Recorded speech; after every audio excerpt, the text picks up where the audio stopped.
You Are Not Elected, Charlie Brown, by Charles M. Shulz.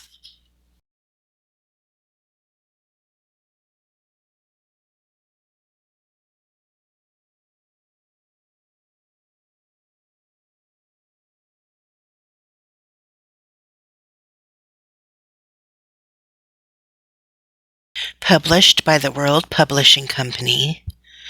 Published simultaneously in Canada by Nelson, Foster and Scott Limited. Copyright 1973.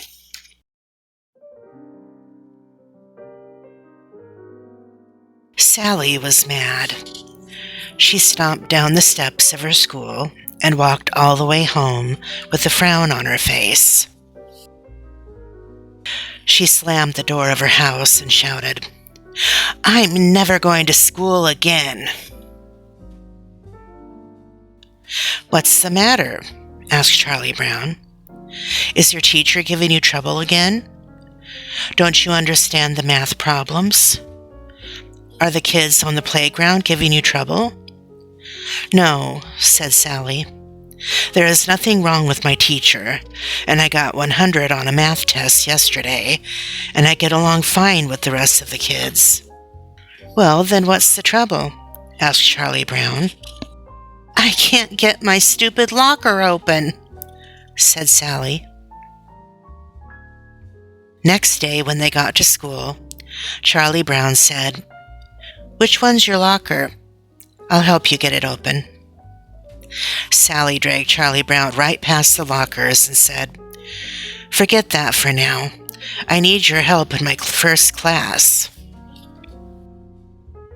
She sat down at her desk with her brother standing rather awkwardly in the aisle, and then she raised her hand to attract the teacher's attention. "Miss Othmar," she said, "I volunteer to be first." Before Charlie Brown knew what was happening, he found himself in front of the whole class while Sally began to use him as the subject for show and tell. "This morning, fellow classmates," she said, "I have a treat for you. I am showing you my big brother, and I should tell you that he's my big brother only because he was lucky enough to be born first." Then she leaned over to Charlie Brown and whispered, "Stand up straight. I'm trying to get an A in show and tell. Don't goof it for me." When the ordeal was over, Charlie Brown walked down one of the halls in the school and said to himself, "That has to be the most embarrassing thing that's ever happened to me in my whole life." A group of children were standing in the hall, looking at a huge sign announcing the coming election of a student body president. When Linus saw Charlie Brown, he said, "This would be a good job for you. You'd make a great student body president." Just then, Lucy came walking up. "No," Lucy said, "I have already taken a poll, and my poll shows that Charlie Brown could never be elected. No one would ever say, 'You're elected, Charlie Brown,' because there is no way you could ever be elected. So we'll have to find another candidate." Sally had just joined the group, and she asked, "How about Linus? I'll bet he'd do something about those stupid lockers." "Well, I don't know," said Lucy, "but I'll take another poll and find out." Lucy's polls were sometimes kind of violent. She grabbed one boy by the shirt and said, "If my brother Linus were running for student body president, would you vote for him?" "How could I help it?" he answered. The next little boy said, "Sure, I'd vote for Linus. I remember one time he gave me half of his peanut butter sandwich. I'd vote for anybody who gave me lunch." The next person to be interviewed was a rather ordinary-looking little boy who was sitting by himself on a small bench. Lucy said to him, "If you knew that Linus Van Pelt were running for president, would you vote for him?" "No," said the boy. "If you know that he was going to solve all the problems of the world, would you vote for him?" "No," said the boy.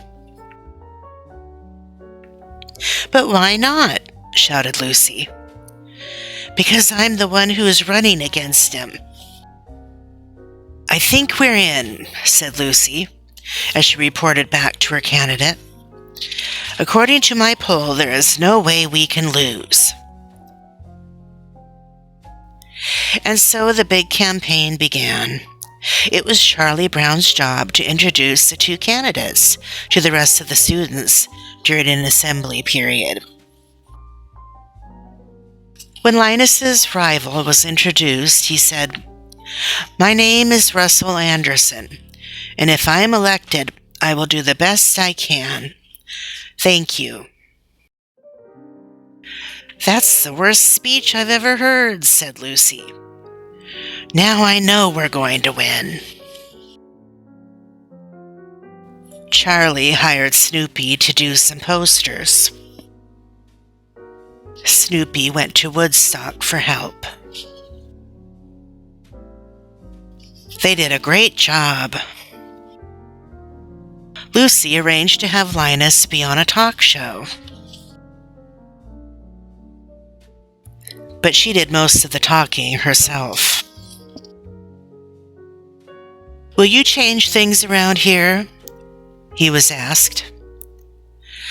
"I'm not sure," began Linus. "He's not sure what he'll do first," interrupted Lucy. "But as president, Linus plans to tell the principal that we don't want any more tests, and no report cards, and no homework. Right, Linus?" "Right," Linus replied weakly. The day before the election, Linus and Russell Anderson went before the entire student body to give their final speech. They cheered Linus when he stepped forward. "I have appreciated your support during my campaign," he began. "Therefore, I have a little surprise for you. Rather than bore you with more campaign talk, I have decided that today I would say a few words about the Great Pumpkin." Suddenly, the auditorium erupted with laughter, and Linus realized he had said the wrong thing. "Oh, you blockhead!" cried Lucy. "There was no way we could lose until now. We had it won for sure, but now we'll be lucky if we get half the votes."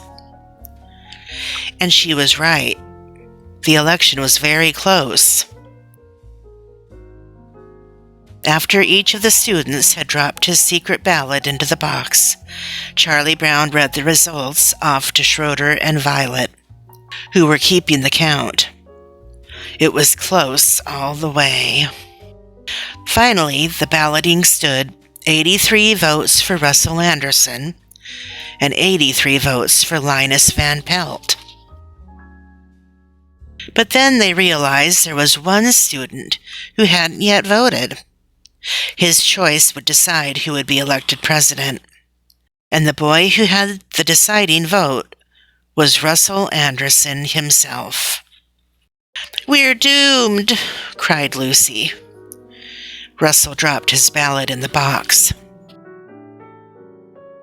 Charlie Brown announced the result. "One more vote for Linus."